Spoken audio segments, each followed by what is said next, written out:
आज चौपाल में हमारे साथ हैं इतिहासकार और विभिन्न सामाजिक कार्यों से जुड़े हुए श्री देवकीनंदन पांडे जी। तो देवकीनंदन पांडे जी का चौपाल में हार्दिक स्वागत।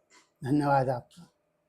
तो आज हम चौपाल में बात करेंगे देवकीनंदन पांडे जी इतिहासकार से कि उन्होंने अपने लेखक के रूप में जो भूमिका का निर्वाह उन्होंने किया है, इतिहासकार होने के नाते कितनी किताबें अभी तक वो लिख चुके हैं, कितनी पुस्तकें उन्होंने लिखी है।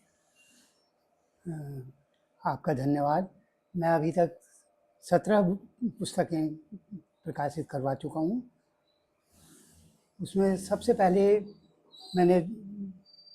जब मैं विभिन्न समाचार पत्रों में एज ए फोटो जर्नलिस्ट काम करता था, तो एक हिमालय दर्पण नाम के अखबार में मैंने सह संपादक का कार्य संभाला।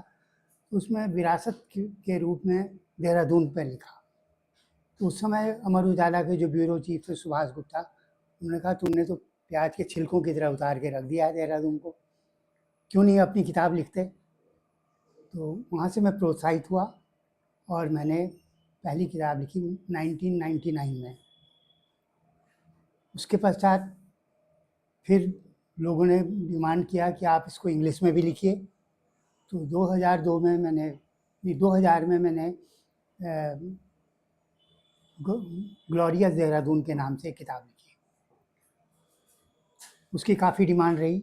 उसके 2-3 बार जो है उसको रिप्रिंट करवाना पड़ा। फिर तीसरी किताब लिखी मैंने गौरवशाली उत्तरांचल, जिसको लाल कृष्ण आडवाणी जी ने रिलीज किया। और जब अटल बिहारी वाजपेयी जी उस समय प्रधानमंत्री थे, उनको दिखाया गया, उन्होंने कहा तो हमारी लाइब्रेरी में काम आएगा। तो तत्कालीन जो यहाँ के मुख्यमंत्री थे नित्यानंद स्वामी, उन्होंने उस काफ़ी किताबें वहाँ पार्लियामेंट में दी। तो इस तरह से मेरी यात्रा शुरू हुई थी और उसी क्रम में मैं विभिन्न कांग्रेस पे और विषयों को लेकर के मैंने 17 पुस्तकें लिख चुका हूँ। लेकिन निश्चित रूप से देवकीनंदन पांडे जी बधाई के पात्र हैं कि देश के प्रधानमंत्री, देश के पूर्व गृह मंत्री, पूर्व मुख्यमंत्री उत्तराखंड, पूर्व मुख्यमंत्री नरेंद्र तिवारी, पूर्व मुख्यमंत्री हरीश रावत जी जैसे कई दिग्गजों ने पांडे जी की कई पुस्तकों का विमोचन किया है। और मैं समझता हूँ अपने इतिहासकार होने के नाते और लेखक होने के नाते इनकी यात्रा जो है बहुत दिलचस्प रही है। और सबसे बड़ी बात है कि देवकीनंदन पांडे जी सामाजिक गतिविधियों में भी निरंतर सक्रिय रहे हैं। तो इसलिए पांडे जी, आपके विचार बहुत महत्वपूर्ण है कि ये राज्य निर्माण के 25 वर्ष हो गए, आप राज्य निर्माण की दशा और दिशा को किस रूप में देखते हैं? दशा भी मतलब एकदम से दिग्भ्रमित हो गई है और दिशा भी। जो भी यहाँ मुख्यमंत्री का दायित्व जिसने भी संभाला, उसने या उसके चहेतों ने एक ही उद्देश्य रखा कि अपने आप को अपने आप को कैसे समृद्ध कर सकें। तो यहाँ आज भी पहाड़ की बहुत बुरी दुर्दशा है। जंगली जानवर, औरतें जो हैं बाघ का शिकार हो रही हैं, फसलें जो हैं जंगली सुअर खा रहे हैं, सब लोग पलायन कर रहे हैं। और वैसे कागजों में कहा जा रहा है कि जी स्टे हाउसेस बनाए जा रहे हैं, लेकिन स्टे हाउसेस उन्हीं जगह पे बन रहे हैं जहाँ पर सड़कें पहुँच रही हैं। उससे आम गांव वालों को आज भी लाभ नहीं पहुँच पाया है। तो आप ये कहना चाहते हैं कि 25 वर्ष की इस यात्रा में उत्तराखंड विकास के पायदान पर बहुत पिछड़ता जा रहा है? क्या आप ये कहना चाह रहे हैं? इस पर आप सहमत हैं? कोई सोच तो पा नहीं रहा है इसके बारे में, इसके विकास भी करना है। अब पिछले दिनों से कुछ एक नई चर्चा आई है कि हरीश रावत कहते हैं कि अगर कांग्रेस जीतेगी तो गैरसैंण को राजधानी बनाएंगे पूर्णतया। अगर यह हो सका तो हो सकता है पहाड़ की दशा और दिशा सुधर जाए। देखिए, राजनीतिक सुरमाओं का जो कहना है वो तो बड़े हिम्मत के साथ, बड़े साहस और दुसाहस के साथ कहते हैं कि राज्य निर्माण के समय हमारी वार्षिक योजना का आकार 900 करोड़ रुपए था, जो पहली वार्षिक योजना थी। और आज तो हम 75,000 करोड़ की वार्षिक योजना पर आ गए हैं, और फिर भी हम, आप कहते हैं विकास पे पिछड़ रहे हैं, तो किस आधार पर कहते हैं आप? ऐसा है कि यहाँ ऑल वेदर रोड बनाई गई बद्रीनाथ के लिए, इसके लिए उनका आज क्या हाल है, सब दुर्दशा हो रखी है। पर्यटक बाहर लांग करके पैदल जा रहे हैं, कोई चोट खा रहा है, कोई गिर रहा है, कोई दब रहा है। तो विकास तो कहीं नहीं हो पा रहा है, विकास कागजों में है। और जो मुख्यमंत्री हों या जो भी उनके सहयोगी हैं या मंत्रिमंडल है, उन लोगों ने भी विचार करना इस पर सोच बंद कर दिया है। हाँ, वो इस पर विचार जरूर कर रहे हैं कि उनकी आर्थिक दशा कितनी सुधर रही है, बस। तो आपका ये मानना है कि राज्य के निर्माण की जो दशा और दिशा है वो सही नहीं है? वो यात्रा उत्तराखंड ने जो अभी 25 वर्ष की यात्रा की है राज्य ने, वो आपके हिसाब से राज्य निर्माण की जो अवधारणा थी, जो शहीदों के सपने थे, उसके अनुरूप ये यात्रा सही ढंग से नहीं चल रही है, ये आपका मानना है? बिल्कुल मानना है। शहीदों को की स्थिति क्या है, उनके आश्रितों को आज भी कोई रोजगार नहीं उपलब्ध हो पाया। वो उनकी वही दुर्दशा है जो पहले थी। तो पर कैपिटा इनकम तो इस राज्य की लगभग 1,90,000 करोड़, कुछ लोग दावा करते हैं 2 लाख के आसपास पहुंची, 2 लाख रुपए प्रति पर कैपिटा इनकम। तो क्या ये आंकड़े भी आप जुटलाएंगे? बिल्कुल। आज से कुछ समय पहले ग्राफिक एरा से जो बच्चे पढ़ के आए थे, हो सकता है अब स्थिति सुधर गई हो, उनको 9,000 रुपये की नौकरी मिली थी। तो आप समझ लीजिए जिनके पिताश्री ने कई लाख रुपए खर्च करे बच्चे को पढ़ाने में, उनको 9,000 की सैलरी मिल रही है। कहाँ पर कैपिटा कौन सी इनकम बढ़ी है, तो समझ में नहीं आया मेरे। तो आप पर कैपिटा इनकम के आंकड़े को भी जुटलाने को तैयार बैठे हैं? बिल्कुल। तो कभी पहाड़ और मैदान के बीच में जो खाई है, विकास की भी खाई कहें, पर कैपिटा इनकम की खाई कहें, उसको बढ़ती हुई देखकर आपके मन में क्या विचार आता है? मुझे तो ऐसा लगता है कि जो खाई है उसने और विस्तृत स्वरूप धारण कर लिया है। अब जो है खाई को पाटने का काम तो कोई कर नहीं रहा है। खाई अपनी बढ़ती जा रही है। विकास के मुद्दे सिर्फ हवा में हैं या कागजों में हैं। विकास आज भी गांव तक नहीं पहुंच पाया है। राज्य सरकारों के तो ये दावे हैं कि उन्होंने इतने क्या नाम, चारधाम यात्रा में इतने लाख, इतने करोड़ जो हैं यात्री आए, तो क्या वो पर्यटन जो है हमारी आर्थिकी का आधार है, आर्थिकी की रीढ़ है, क्या उसका लाभ स्थानीय लोगों को नहीं मिल पाता होगा? कुछ नहीं मिला। उसकी वजह बताऊं मैं। एक खच्चर वाला या एक पाल जो यात्रियों को ढो रहा है, उसको कितना मिलता है?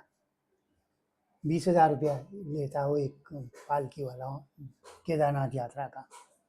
अब आप उसमें सोचिएगा, यही खच्चर वाला भी लेता है तो उसको क्या बचता होगा? और वो भी 1 महीना या 2 महीने की का उनके लिए कोई परमानेंट व्यवस्था नहीं हो पा रही है। उनके जानवरों की कोई इलाज नहीं हो पा रहा है। उनके जानवर 1 या 2 चक्कर लगाने के बाद गिर पड़ते हैं। इस बारे में सरकार ने कभी नहीं सोचा कि कम से कम उनके जानवरों की देखरेख के लिए कोई व्यवस्था की जाए, उनके लिए व्यवस्था की जाए।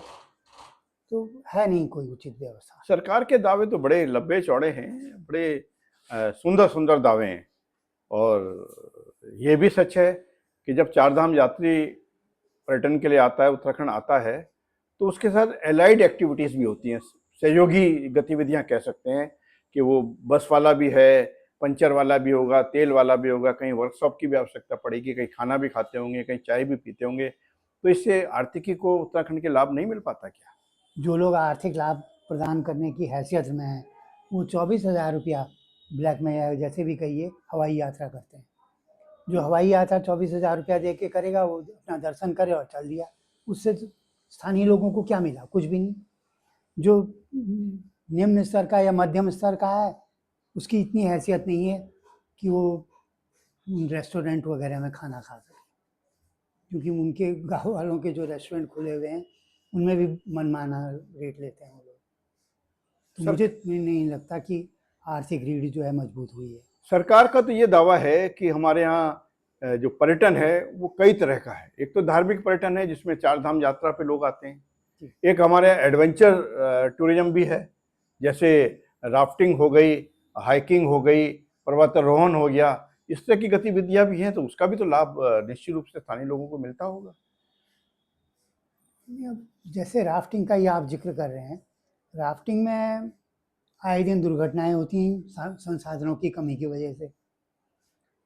कुछ लोग उसमें भाग ले भी पाते हैं तो वो उतना संकुचित भाव से जाते हैं, उन्हें मालूम है कि इसमें हम लोग जो है अपनी जान जोखिम में डाल रहे हैं, क्योंकि पूर्ण सुरक्षा की भावना वहाँ भी नहीं है। तो क्या हमारे शरीर में जूं हैं, हम कमीज उतार के फेंक दें? क्या चारपाई में खटमल हो गए, चारपाई को तोड़ के फेंक दें? नहीं, ऐसा नहीं करना है। लेकिन अगर जूं अगर और कुछ कमियां हैं तो उसमें हम सुधार कैसे कर सकते हैं, इस पर आप थोड़ा दृष्टिपात करिए। उसमें सुधार की एक ही आवश्यकता है कि जो लोग भी पर्यटन के दृष्टिकोण से यात्रियों को लोग आकर्षित कर रहे हैं, वो पूर्णतया जो है शिक्षित नहीं है। उन्हें नहीं मालूम कि उनको किस तरह से जो है पर्यटकों को आवास की व्यवस्था की या कोई साधनों की सुविधा उपलब्ध कराई जा सकती है। राजनीतिक परिदृश्य क्या देखते हैं उत्तराखंड का? राजनीतिक परिदृश्य में यह है कि पूंजीपतियों के हाथ में दे दिया जाए, ये शायद सुधर जाए तो सुधर जाए, वरना ये राजनेता तो कुछ नहीं कर पा रहे हैं। देखिए, हमारे पांडे जी की चिंता तो जायज है। राज्य आंदोलन से जुड़े रहे पांडे जी, पत्रकार रहे, इतिहासकार हैं, और इतनी गंभीर चिंता यदि देवकिंदन पांडे जी व्यक्त कर रहे हैं तो निश्चित जानिए कि हमारी दशा और दिशा में सुधार की बहुत अधिक आवश्यकता है। हम पांडे जी ने जो चिंता व्यक्त की है, निश्चित रूप से वो चिंता अपनी जगह जायज है। वो इसलिए भी जायज है कि राज्य निर्माण के समय कहते थे कि 800-900 भूतैया गांव हैं। अब 25 वर्ष के हम हो गए, हमारे भूतैया गांव की संख्या लगभग 2000 के आसपास हो गई। पर कैपिटा इनकम की बेशक हम सब लोग सरकार सत्ता प्रतिष्ठान से जुड़े हुए लोग अपनी पीठ ठोकते रहते हैं कि 1,80,000 हो गई, 1,90,000 हो गई, 2 लाख से ऊपर पर कैपिटा इनकम हो गई। पर यह भी एक कटु सत्य है कि पहाड़ और मैदान के बीच में जो आर्थिक विषमता है वो लगातार बढ़ रही है। यदि देहरादून, उधम सिंह नगर, हरिद्वार की पर कैपिटा इनकम बढ़ रही है और हमारे दूर क्षेत्र के गांव की, पर्वतीय क्षेत्रों की पर कैपिटा इनकम में यदि कोई परिवर्तन नहीं हो रहा है, हमारी माताओं, बहनों को और बुजुर्गों को यदि प्रसव के लिए रेफर किया जा रहा हो, श्रीनगर हॉस्पिटल, एम्स में किया जा रहा हो, देहरादून किया जा रहा हो, तो निश्चित जानिए पांडे जी की चिंता जायज है। यदि स्वास्थ्य सेवाएं हम उपलब्ध नहीं करा पाते, यदि हम पीने का पानी उपलब्ध नहीं करा पाते, यदि डांडी कांडी में, चारपाई में, कुर्सी में बांध कर मरीजों को लाना पड़ रहा है, तो देवकीनंदन पांडे जी की चिंता अपनी जगह जायज है। उनकी चिंता में हम अपने को भी सम्मत करते हैं, उनके साथ जोड़ते हुए। चौपाल में आज इतना ही। देवकीनंदन पांडे जी का धन्यवाद। आप सबका धन्यवाद।